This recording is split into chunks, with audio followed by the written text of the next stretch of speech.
Assalamualaikum warahmatullahi wabarakatuh. Perkenalkan, nama saya Sinta Aulia Rahma dengan NIM 2301025201. Kelas 4C dengan mata kuliah metodologi penelitian yang diampu oleh Bapak Zul Herman. Di sini saya akan menjelaskan proposal penerapan pendidikan karakter di SD Negeri Johor 02 Sukoharjo, studi tentang pelaksanaan dan pantangan. Daftar isinya yaitu yang pertama ada latar belakang masalah, yang kedua fokus dan subfokus penelitian, yang ketiga pertanyaan dan tujuan penelitian, yang keempat ada manfaat penelitian, yang kelima ada kajian teori, yang keenam penelitian yang relevan, yang ketujuh ada metodologi penelitian, yang kedelapan ada teknik analisis data, dan yang terakhir ada keabsahan data. Di sini masuk pada latar belakang pendidikan memainkan peran yang sangat esensial di kehidupan manusia. Ini berfungsi tidak hanya sebagai media untuk menyebarkan pengetahuan, tetapi juga sebagai cara untuk mengembangkan kepribadian setiap orang. Hal ini sejalan dengan berdasarkan Undang-Undang Republik Indonesia Nomor 20 Tahun 2003, yaitu tentang Sistem Pendidikan Nasional merencanakan bahwa pengertian pendidikan adalah usaha sadar dan terencana untuk mewujudkan susunan belajar dan proses pembelajaran agar peserta didik secara aktif mengembangkan potensi dirinya untuk memiliki kekuatan spiritual, keagamaan, pengembangan diri, kepribadian, kecerdasan, akhlak mulia, serta keterampilan yang diperlukan. Nah, selanjutnya, pendidikan karakter sebagai upaya untuk membantu pengembangan jiwa anak-anak bagi dirinya maupun orang lain. Penekanan dan pemberdayaan penerapan pendidikan karakter di berbagai lembaga pendidikan, baik informal, formal maupun non-formal, diharapkan mampu pula menjawab berbagai tantangan serta permasalahan kompleks yang dialami bagi bangsa Indonesia. Namun, dalam praktiknya, pendidikan di Indonesia khususnya di tingkat sekolah dasar, tidak ada keseimbangan antara aspek kognitif dan afektifnya. Banyak fokus dan pembelajaran di sekolah lebih menunjukkan pada pencapaian akademis, sementara pengembangan nilai-nilai karakter yang seharusnya menjadi dasar pendidikan seringkali kurang perhatian. Akibatnya, sejumlah pelajar menghadapi masalah dengan identitas diri mereka dan menunjukkan tindakan yang tidak sesuai dengan etika yang berlaku di masyarakat. Pendidikan karakter seharusnya menjadi elemen yang tak terpisahkan dalam proses pembelajaran dan kehidupan sehari-hari di sekolah. Sekolah sebagai institusi pendidikan resmi memiliki peran yang signifikan dalam membentuk kepribadian siswa melalui beragam metode, baik di saat proses pembelajaran yang dilakukan di dalam kelas maupun dalam aktivitas pengembangan di luar kelas. Aktivitas pengembangan di luar kelas, pendidikan karakter seharusnya tidak hanya diajarkan, tetapi juga dicontohkan oleh guru-guru melalui sikap, tindakan, kultur sekolah yang konsisten. Namun, dalam praktiknya, pelaksanaan pendidikan karakter di sekolah dasar masih menemui berbagai tantangan. Berdasarkan pengamatan awal di tahun yang dilakukan oleh SD Negeri Johor 02 Sukoharjo, terungkap bahwa guru-guru masih kesulitan untuk menyatukan nilai karakter dalam proses pengajaran. Walaupun nilai-nilai tersebut telah dituliskan dalam perangkat pembelajaran seperti RPP dan silabus, pelaksanaannya di dalam kelas tidak optimal. Guru seringkali lebih memfokuskan diri pencapaian pengetahuan, sedangkan aspek sikap dan pengembangan karakter masih belum diatur secara sistematik.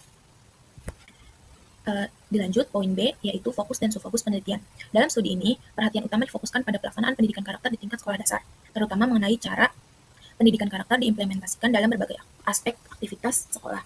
Penelitian ini menggarisbawahi pelaksanaan pendidikan karakter yang mencakup metode yang digunakan sekolah untuk menanamkan nilai-nilai karakter dalam kehidupan sehari-hari siswa, baik melalui proses pembelajaran di dalam kelas maupun melalui kegiatan pengembangan diri di luar kurikulum formal. Fokus tersebut kemudian dibagi menjadi dua, yaitu subfokus pertama dan subfokus kedua yang saling berhubungan. Subfokus pertama adalah menganalisis bagaimana pendidikan karakter diterapkan di sekolah dasar. Ini meliputi integrasi nilai karakter dalam pembelajaran, baik secara perencanaan melalui seperti RPP dan silabus, maupun secara tidak langsung melalui interaksi belajar-mengajar antara guru dan siswa di kelas. Subfokus ini juga mencakup pengamatan terhadap aktivitas rutin, momen-momen spontan, teladan yang ditunjukkan oleh guru, serta kondisi lingkungan yang mendukung pengembangan karakter siswa. Subfokus kedua membahas tentang tantangan yang dihadapi oleh guru dalam pelaksanaan pendidikan karakter. Dalam pengimplementasiannya, pendidikan karakter guru seringkali menghadapi berbagai rintangan, baik yang berasal dari diri siswa itu sendiri, keterbatasan profesional guru, mampu faktor eksternal yang mempengaruhi perilaku siswa di kelas. Dengan memahami tantangan tersebut secara menyeluruh, diharapkan dapat ditemukan solusi dan pendekatan yang lebih efektif dalam meningkatkan pendidikan karakter di sekolah dasar. Dengan menyusun fokus dan subfokus ini, penelitian ini diharapkan dapat memberikan gambaran menyeluruh tentang praktik pendidikan karakter di sekolah dasar, serta mengidentifikasi berbagai masalah yang diatasi agar tujuan dari pendidikan karakter bisa dicapai secara efisien.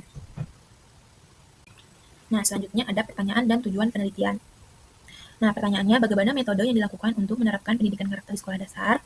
Yang kedua, apa saja sih tantangan yang dihadapi oleh pendidik dalam menerapkan pendidikan karakter di sekolah dasar?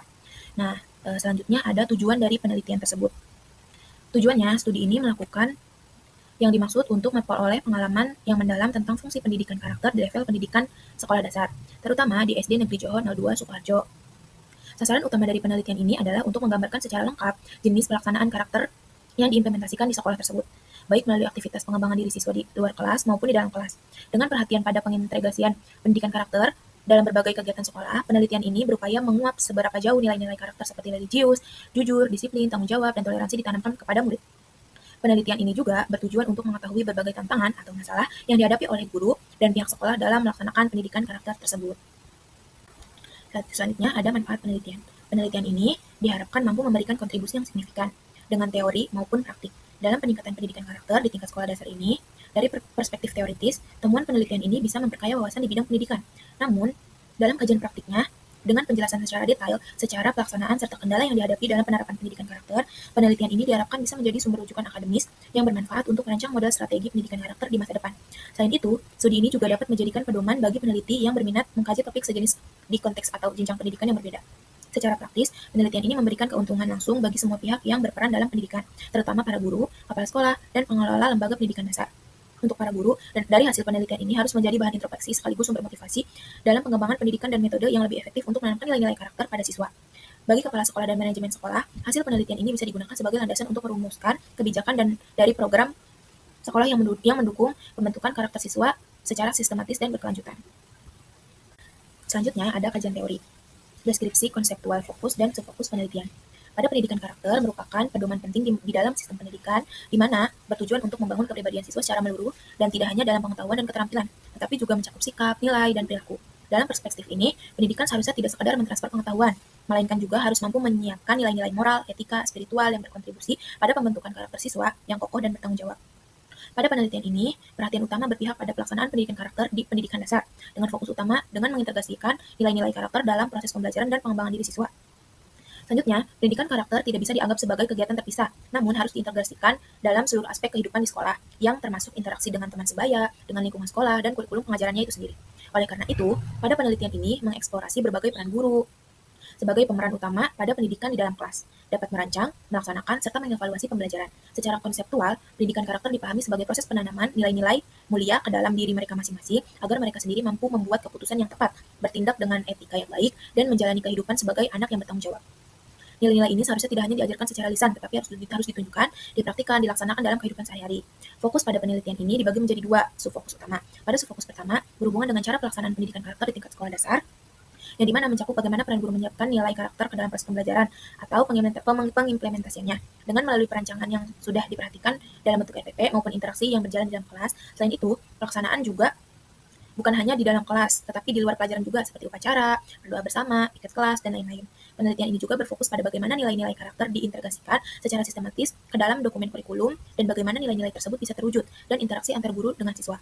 Penekanan khusus memberikan nilai-nilai yang secara khusus dikembangkan oleh sekolah seperti religius, kejujuran, disiplin, persahabatan, tanggung jawab, dan toleransi. Selanjutnya, pada subfokus kedua yaitu berhubungan dengan berbagai rintangan yang dihadapi oleh guru dalam penerapan pendidikan karakter.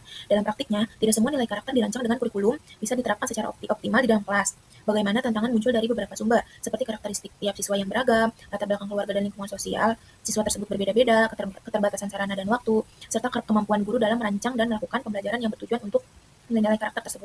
Beberapa guru mengalami kesulitan, contohnya guru yang belum bisa menjadi contoh yang baik untuk mengajarkan nilai-nilai karakter yang baik tersebut kepada siswa. Selanjutnya, susah untuk dipahami, yaitu beberapa siswa yang menunjukkan perilaku yang dipengaruhi oleh lingkungan luar sekolah, misalnya pergaulan yang buruk, dampak negatif dari media digital yang sangat fatal, dan kurangnya pengawasan dari orang tua mereka.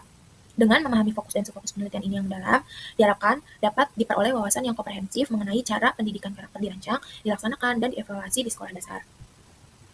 Nah, selanjutnya, penelitian yang relevan. Beberapa studi sebelumnya telah menjelaskan tentang penerapan pendidikan karakter di tingkat sekolah dasar yang relevan bagi referensi dalam penelitian ini. Yang pertama, sebuah penelitian yang dilakukan oleh Irma Mulyaningsih 2015, yaitu implementasi pendidikan karakter pada pembelajaran tematik di SD Prabun Galun Kulon Ponorogo, menunjukkan bahwa penyatuan nilai-nilai karakter dalam pembelajaran tematik dilakukan melalui metode kontekstual dan kegiatan yang menarik. Meskipun penelitian ini juga menjelaskan adanya hambatan berupa keterbatasan waktu dan sarana belajar yang berdampak pada pengoptimalan pembentukan karakter. Nah, yang selanjutnya, Labib Muhammad Zainul 2014 menunjukkan bahwa siswa yang mengikuti program pendidikan karakter secara konsisten menunjukkan peningkatan sikap jujur dan bertanggung jawab. Selanjutnya ada metodologi penelitian.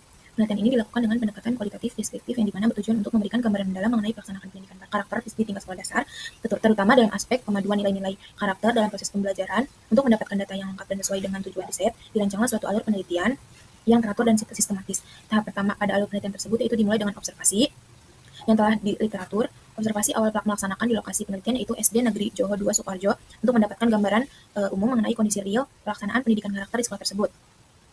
Tahap berikutnya melibatkan pembuatan desain penelitian yang mencakup penentuan fokus utama dan subfokus, penyusunan penyajian pertanyaan penelitian, penentuan metode dan teknik pengumpulan informasi, serta desain dan alat penelitian. Nah, selanjutnya ada wawancara, yang dalam wawancara dilakukan dengan kepala sekolah, guru, serta siswa untuk mendalami peran pandangan, pengalaman, dan tantangan yang mereka hadapi dalam menjalankan pendidikan karakter tersebut. Yang ketiga ada dokumentasi, dimanfaatkan untuk pengumpulan data sekunder seperti RPP, silabus, foto kegiatan, dan lain-lain. Data yang telah dikumpulkan kemudian akan diproses ke tahap analisis data, yang meliputi reduksi data, penyajian data, kesimpulan, maupun verifikasi. Selanjutnya ada teknik analisis data, ada reduksi data, penyajian data, dan kesimpulan verifikasi. Data akan diatur dan disajikan secara sistematis agar lebih mudah dalam memahami makna pola yang telah ada. Dan proses analisis ini bersifat interaktif dan dilakukan secara berkelanjutan sepanjang penelitian berlangsung. Berdasarkan hasil observasi peneliti, semua guru sudah berusaha memberikan teladan yang baik kepada peserta didik selama pengamatan. Penelitian selalu menemui bahwa kepala sekolah dan guru berpakaian rapi dan sopan. Guru dan kepala sekolah selalu mengutamakan pakaian yang sesuai seragam di hari tersebut. Selanjutnya ada tempat dan waktu penelitian. Penelitian ini dilakukan di SD Negeri Johor 2 Sukoharjo yang terletak di Kabupaten Sukoharjo, Jawa Tengah. Pemilihan lokasi ini didasari oleh beberapa alasan penting. Salah satunya, sekolah ini mempunyai program dan kegiatan yang berkaitan dengan penerapan pendidikan karakter, baik dalam proses pembelajaran maupun dalam kegiatan pengembangan diri. Lalu, pelaksanaan penelitian dijadwalkan berlangsung selama 5 bulan. Selanjutnya ada latar penelitian. SD Negeri Johor 2 Sukoharjo dipilih sebagai lokasi studi ini karena memiliki karakteristik yang sejalan dan relevan dengan fokus penelitian yang mengenai penerapan pendidikan karakter di sekolah dasar. Sekolah ini merupakan salah satu institusi pendidikan sekolah dasar negeri yang berada di Kabupaten Sukoharjo, Provinsi Jawa Tengah, di bawah pengawasan Dinas Pendidikan setempat. Meskipun demikian, dalam praktiknya masih ditemukan berbagai tantangan dan batasan dalam pelaksanaan pendidikan karakter di sekolah ini. Berdasarkan data dari observasi awal dan informasi pendukung yang sudah terkumpul, ada beberapa masalah seperti kesulitan penerapan nilai-nilai karakter dan rencana pembelajaran, peran guru yang belum maksimal, serta dampak lingkungan luar sekolah yang cukup signifikan terhadap perilaku siswa. Penelitian ini merupakan metodologi kualitatif dengan tipe penelitian deskriptif, dengan tujuan untuk memberikan gambaran secara detail dan komprehensif mengenai praktik pendidikan karakter di sekolah dasar, khususnya di SD Negeri 02 Johor Sukoharjo. Proses penelitian ini dilaksanakan dengan langkah-langkah yang terstruktur dan berurutan. Langkah pertama dimulai dengan menentukan permasalahan dan melakukan studi pendahuluan yang mencakup observasi awal di sekolah serta menganalisis dokumen terkait untuk memahami situasi awal mengenai penerapan pendidikan karakter tersebut. Selanjutnya, observasi partisipatif yang bertujuan secara langsung untuk melihat aktivitas pembelajaran dan kegiatan pengembangan diri siswa yang berkaitan dengan pendidikan karakter, baik yang sudah direncanakan maupun yang terjadi secara spontan. Yang kedua, wawancara mendalam dilakukan dengan kepala sekolah, para guru, dan siswa untuk menggali pandangan, pemahaman, serta pengalaman mereka tentang melaksanakan pendidikan karakter tersebut. Yang ketiga, dokumentasi. Setelah data terkumpul, peneliti selanjutnya ke tahap analisis data yang dilaksanakan secara interaktif dan berkelanjutan seiring dengan pengumpulan data. Dalam studi kualitatif ini, peran peneliti sangat krusial sebagai alat utama dalam mengumpulkan dan menganalisis data. Keberhasilan sebuah penelitian sangat dipengaruhi oleh keahlian, kepekaan, serta partisipatif aktif peneliti dalam mendalami konteks sosial yang tengah diteliti. Sebagai pengumpulan informasi, peneliti melakukan wawancara mendalam bersama kepala sekolah, guru, dan siswa yang menjadi informasi utama.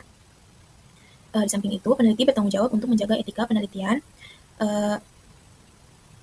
Peneliti berdedikasi untuk melindungi kerahasiaan informasi pribadi yang dilakukan oleh informan, mendapatkan izin resmi dari pihak sekolah, serta menyampaikan hasil penelitian dengan jujur, transparan, dan berdasarkan data yang akurat. Selanjutnya, data dan sumber data.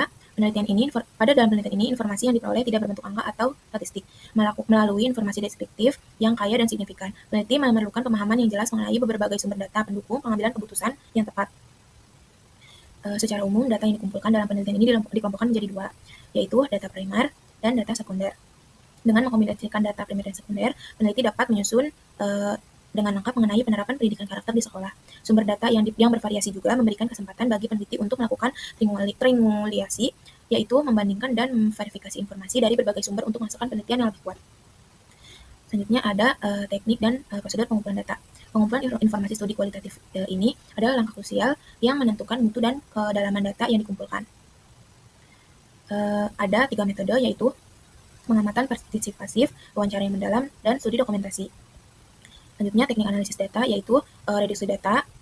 Reduksi data adalah tahap awal dalam proses analisis, bagaimana peneliti melakukan pemilahan, menyederhanakan, dan peringkat terhadap data mentah yang telah diperoleh dari berbagai sumber-sumber. Yang kedua ada penyajian data. Setelah tahap reduksi data selesai, selanjutnya adalah penyajian data secara terstruktur agar para peneliti dapat lebih mudah memahami dan menganalisis informasi tersebut. Dan yang ketiga ada penarikan kesimpulan dan verifikasi. Terus selanjutnya ada keabsahan data. Dalam studi kualitatif, validitas data adalah elemen yang sangat penting untuk memastikan kepercayaan terhadap hasil penelitian. Mengingat data yang diperoleh bersifat subjektif dan dalam bentuk narasi, penelitian ini menerapkan metode untuk menilai validitas data merujuk pada kriteria yang ditanyakan oleh Linson dan Guba pada tahun 1985, yakni kreabilitas, keteralihan, kebergantungan, keterkonfirmasian. Di sini saya akan menjelaskan satu-satu dari poin tersebut. Yang pertama ada kreabilitas. Kreabilitas berkaitan dengan sejauh mana orang percaya pada hasil penelitian yang mencerminkan realitas yang sesungguhnya. Nah, yang kedua, keteralihan. Keteralihan menggambarkan sejauh mana hasil penelitian yang bisa digunakan atau diterapkan dalam konteks lain yang sejenis. Yang ketiga, kebergantungan. Kebergantungan yaitu berhubungan dengan seberapa konsisten hasil penelitian jika diteliti oleh peneliti lain di situasi serupa. Dan yang terakhir ada konfirmasian, yaitu sejauh mana hasil penelitian bisa diverifikasi oleh orang lain dan terhindar dari bias subjektif yang mungkin dimiliki peneliti. Mungkin itu saja yang dapat saya sampaikan. Kurang lebihnya mohon maaf apabila ada salah kata. Terima kasih. Wassalamualaikum warahmatullahi wabarakatuh.